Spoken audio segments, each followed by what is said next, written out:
and welcome to FIFA Save My Life. Thank you very much for joining me today on this day of, well, we got Tactics Tuesday. Yes, we're actually doing a Tactics on a Tuesday, so truly it is Tactics Tuesday. Yes, it is Tactics Tuesday.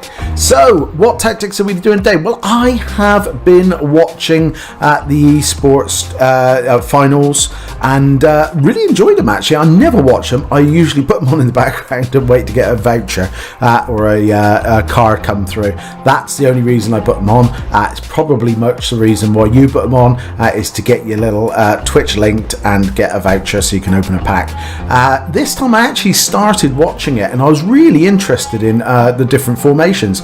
Now, the guy who won it is an absolute legend, and he's very young, but he's an absolute legend already, beating the best in the game, and his name is Dull Mike, as you might know. Now, he rocked a 5-3-2. Now, this is something that I'd done sort of a couple of times and kind of liked, but I wasn't 100% sure how it worked or what positions everybody should be in, so I kind of left it to one side. Now, I watched him with interest, and he had number one, a lot of the players that I had, or a lot of type of players that I had, but he also had the 5-3-2 and won the tournament, and people were lauding him up for changing the meta and yeah, basically doing very well. Now, I've got in contact with Dull Mike and got some of his tactics from him. He's very kindly allowed me to use them and basically make them my own. So this is my take on Dull Mike's tactics, and like I said, thank you very much, Dull Mike, for your allowing me to use, well, I'm obviously allowed to use 5-3-2, everybody's allowed to use 5-3, but obviously a copy of your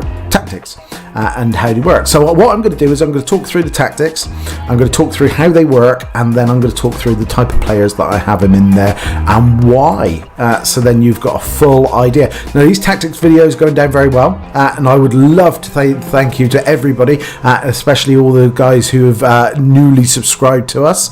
It means an awful lot to me, and there's a lot of new people coming to this channel and subscribing, so I feel humbly touched by that. If you can, make sure you hit a subscribe if you haven't. Like I said, it would mean an awful lot to me, but I also do give 50% of my profits to charity. I give them to Mind, the charity for mental health and well-being. You'll see them up there in the top left-hand corner somewhere. So yeah, that's a very good reason to do it. Doesn't cost you anything. You get to follow a channel, and you get to give some money to charity for nothing. If you are looking to save some money, though, one of our partners this year for 2021 is U7Buy. You will see them up there. There they are.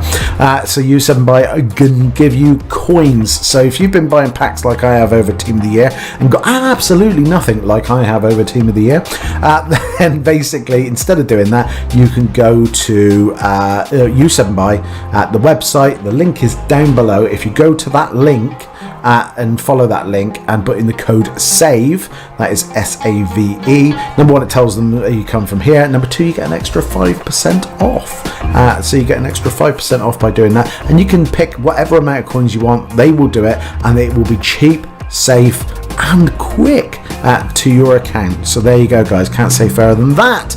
Right, let's get on with some tacticos, shall we? Right, so let's do the tactics. This is my team. Obviously, we start with whatever team gets you the best chem. This is the team that gets me the best chem at the moment, and you can see currently rocking the new Ronaldo. I had so many. I was trying to get so many times, opening loads of packs and doing lots of the 81 plus upgrades and stuff like that. I had so many repeats that in the end I just started putting them into SBCs, and one of them was the Ronaldo one. Now, I wasn't sure about this, and I'm going to do a review on him. He's amazing. He is amazing, and he makes my team really happy, and you'll see where he ends up in a minute. But this is how you start to do it. So you can start with any formation you like, as long as it gets you the best chem, and it obviously allows you to put the players in that you want. So that's the players that I want. That's the best chem. I get 100% chem, and I'm happy with that. So I go into custom tactics, as you may or may not know, and then you press RL2, and that brings all your tactics. So you got there, you can see my tactics. I've got 4-2-3-1, I've got 4-5-1, 4-2-2, 2 which is another one I will do another day because I really enjoy that. That's my more attacking tactic. And the tactic that I start with is 5-3-2, and you will see how it goes. So let's start with the actual tactics and how they work. First of all, we go on balanced. This is how we do it, mainly because it's just the way it is. The drop back, sort of going for possession after heavy touch, all that has been nerfed to death. We've had so many patches, so many nerfs. None of it works. Balanced is great. You get the best of everything, and the AI seems to take over. Defensive wise, you want balanced. Now width wise, this is one of the things I've got from Dull and Mike, is he starts on 5-5. I've tried it. I did have 5-6 actually. That was my tactic when I kind of saw it on the actual channel and watched live how he did it. I kind of interpreted it as that, but actually he says it's 5-5. So I'm going 5-5, and it works really well. Just to remind yourself, again, I'm not the greatest FIFA player. I'm not going to pretend that I'm the greatest FIFA player in the world by any means stretch of it. I only started playing FIFA 2 years ago. So again, obviously for me, I'm kind of new and kind of getting better and better all the time. But my last 3 weekend leagues since I've done this pretty much has been 20 wins, 17-17. Well, just over 17-17, but end up on 17-17. So not bad at all. Nice constant. And plus, I really enjoy the formation, so that has a lot to do with it as well. And then, I'll be honest, the last weekend, I probably could have won more, and I ended up playing teams with a lot of Team of the Year Ronaldos in. Everybody seems to have Team of the Year Ronaldos, and that seemed, if I lost 3-1 or 3-2 or something like that, it was Team of the Year Ronaldo, which was the difference between us. But such is life. So we got 5-5. We've got long ball, guys. Again, I'll tell you now, Dolomite has balanced. I have changed it to long ball. This is why it's my take on it. Due to the fact that I just like to play through ball. Through balls are still OP in this game. So most formations that I have will still have long ball in. I think if you're a much better player than I am, you probably can get away with balanced. I am quite a simple soul. I like to stick a ball through. I like to know that my striker is running for it and going to make a run for it, and long ball does that for me. So that is why I have long ball, but you can have balanced if you so wish. We've got 6 on the width, and we also have 6 of players in the box, which is more than enough. And again, this allows you to have a little bit more width when you're going forwards, because obviously you have your wing backs, which you'll see in a minute, become attackers. But you also have enough players getting into the box. We have 3 on corners. Now, this is a personal preference.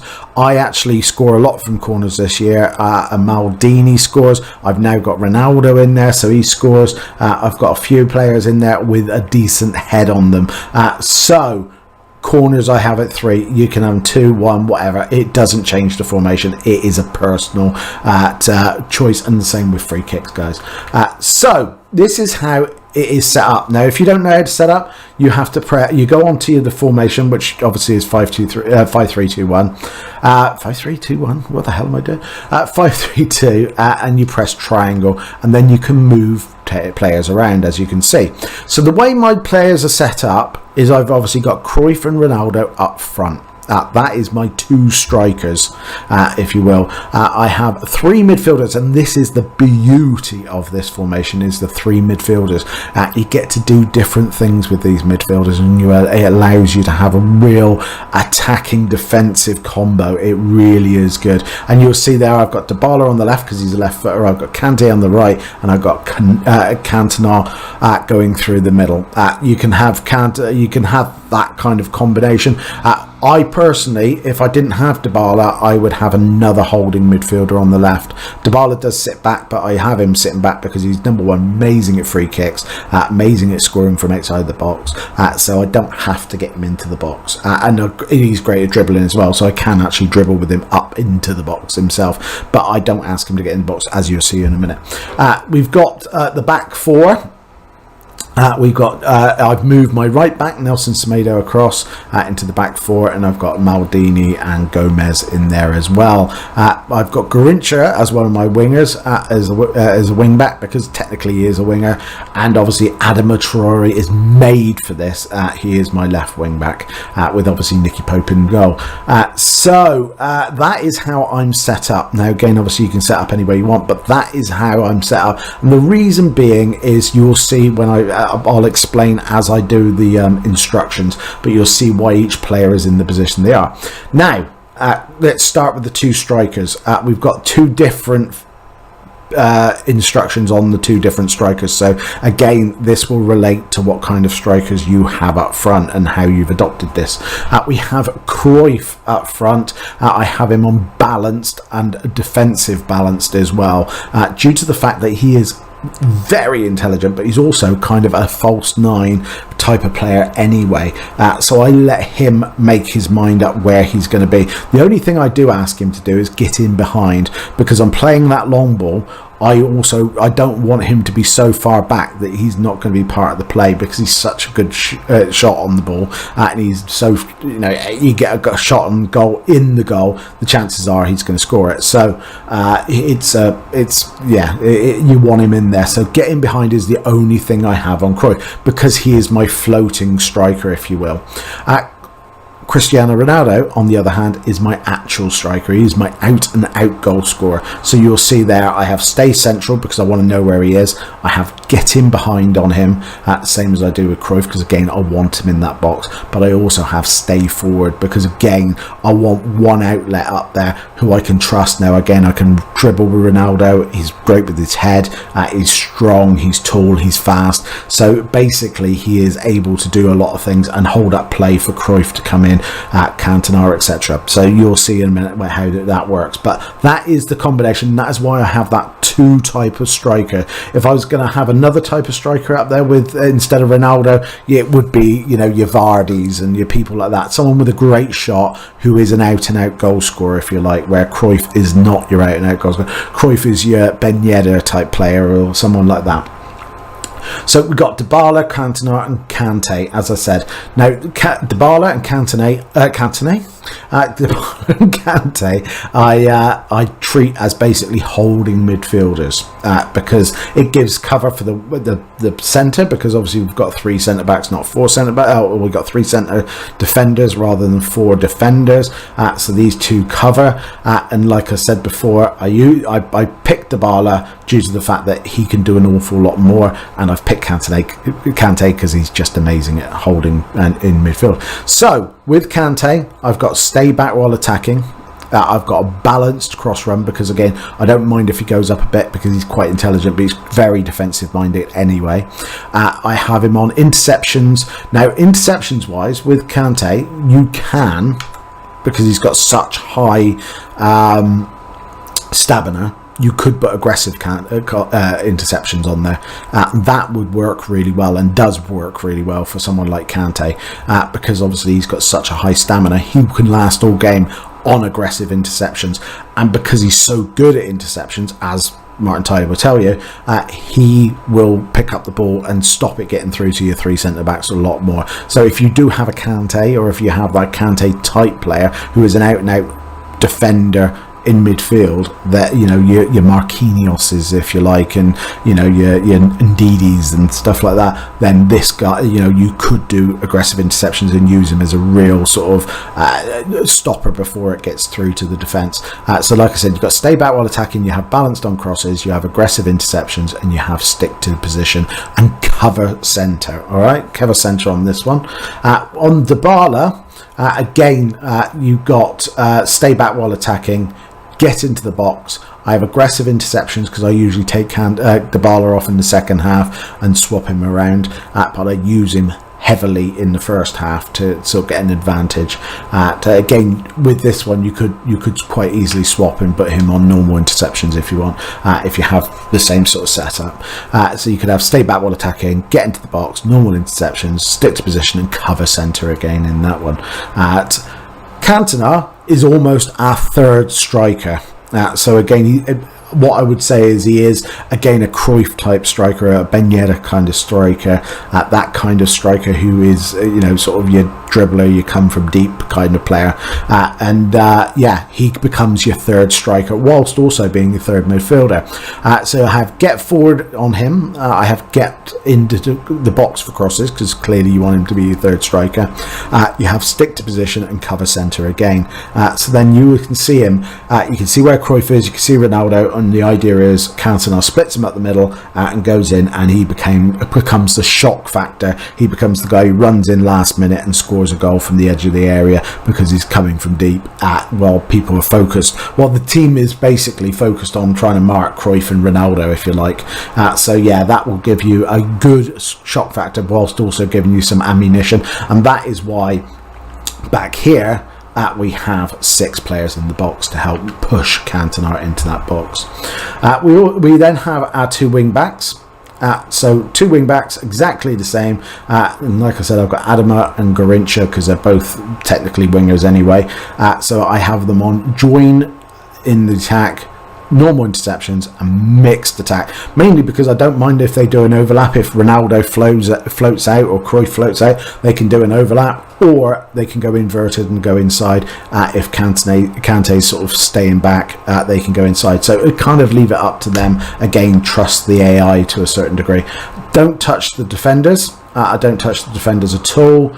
Nicky Pope, at the moment, I've got him balance, just because he is. But again, that's kind of a personal preference on how you feel. But that is it, guys. That is the 5-3-2. Now, this is a formation that massive amounts of pros are now beginning to use. I see it in Weekend League a lot. It is becoming the meta formation, and like I said, using this formation with a bit of 4-2-2-2-2 if I want to kind of finish the game off sometimes, is the 5-3-2. Really good formation. What you've got is you've got your wing backs coming from deep.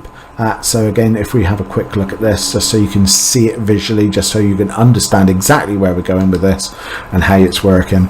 So you've got your Troy and your Garrincha will be coming up, so they will become strikers. So at times you will have 5 strikers up there, or 5 people in attack. So you'll have Cantona, Cristiano Ronaldo, Cruyff, Adama and Garrincha. They will all be in attack at certain times. What happens is if Adama's going up, Garrincha tends not to go up too much, and if Garrincha goes up, Adama not tends to. So you do tend to get mainly just 4, but there is times where they overlap and you get 5 up there. You've got 2 holding in Dybala and Kante. Like I said, I'm using Dybala as kind of a bit of a stalking horse because I'm able to sort of dribble with him, get into the box on his own volition, and obviously Kante is one of the best CDMs that you've got in the game, so he is really holding. And again, put that aggressiveness on him, you will allow yourself to stop balls before they get through to your 3 centre backs. And what you want is the tallest centre back in the middle, and then you want almost if you have a right back or a left back in your centre backs, have them as they were in the centre. But you definitely want one fast one. Nelson Semedo's in there, Gomez is quite fast, and actually so is Paolo Maldini. So I've got 3 fast centre backs. Maldini's 6'2", so's Gomez, and obviously Nelson Semedo's like 6 foot, I think, or 5'11". So again, all fairly tall. So at least have one in the middle, because if they're launching balls in from the wing, you want your tallest defender in the middle. So there you go, guys. That is the 5-3-2. Again, I want to say thank you again to Don Mike for sharing his tactics with me and allowing me to do that. It really worked well over this Weekend League. Like I said, 17, I ended up on 17 wins. I think I ended up on 18 or 19 or whatever it was, but I got the 17 wins, and I was very happy with that. And I actually really enjoyed Weekend League. I enjoyed it because the formation's just really good. I still play 3-5-2 as well. So again, those who are watching my 3-5-2 videos, carry on doing 3-5-2. What you've got to do is you've got to find a combination that really suits the players that you've got, and you're able to sort of pull it out. So there's times where 5-3-2 isn't cutting it, and you can tell, and it depends. This works really well against a 4-4-2, 4-2-2-2, those type of formations. But if they're also playing 3 or 5 at the back, you can struggle with this formation. So then you want to sort of change it up a little bit to maybe 4-2-2, 4-4-2, or a 3-5-2, and change it up a little bit and have that advantage on them of changing formation during the game. So it's not just about one formation, it's about collecting 3 or 4 formations that you really get used to, you really love, you understand where the players are going to be, and you will get better results, my friends. There you go. And make sure you hit a like and subscribe. Thank you very, very much for watching. Please take care of yourself out there, and if you can't, find someone who can. Bye bye.